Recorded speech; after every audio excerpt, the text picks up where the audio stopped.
ક્યારેક એવી સત્ય વાર્તાઓ મળી જાય છે જે આકરી મહેનતથી, દિલ ધડક હારોથી, જીતની ઝંખનાથી થતી પ્રેક્ટિસ, ખૂબ મહેનતની ઇન્સ્પિરેશનલ સ્પોર્ટ્સ પાવર સ્ટોરીનો ભંડાર હોય છે, જે એક સાચા ચેમ્પિયનને બનાવે છે. શુભ શરૂઆત વાર્તા વિથ નીરવ પર.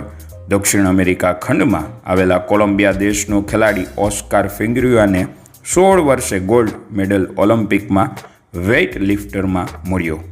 વર્ષ 2004માં એથન્સમાં 280 કિલોગ્રામના વજનમાં 5મું સ્થાન મેળવ્યું.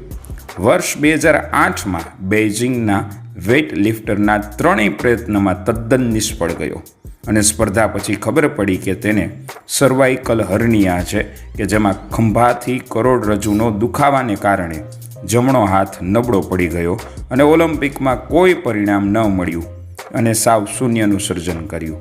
આ ઉપરાંત શરીરમાં સર્વાઇકલ હર્નિયા માટેની સર્જરી પણ કરાવવી પડી.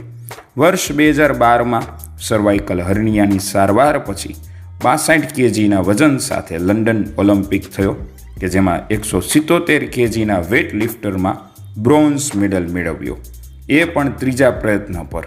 ઓલિમ્પિકનો એક સ્પર્ધક ઇન્ડોનેશિયા દેશનો હતો, ઇકો યુલી ઇરાવાન.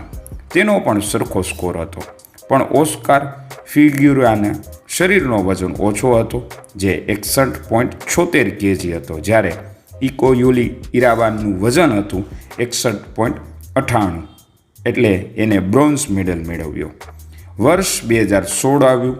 8 ઓગસ્ટે રિયો ઓલિમ્પિક, જે બ્રાઝિલ દેશમાં થયો હતો, એ ઓસ્કાર ફિગુએરોએ 62 કેજી વજનમાં 318 કિલોગ્રામ સાથે ગોલ્ડ મેડલ જીત્યો. કહેવાય છે ને કે ધીર હોય એ જ વીર તરીકે લાંબુ ટકે.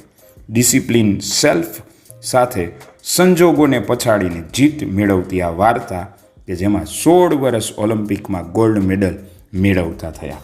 સબસ્ક્રાઇબ નાઉ, ન્યૂ વ્યુઅર્સ, નીરવ મંદિર ચેનલ.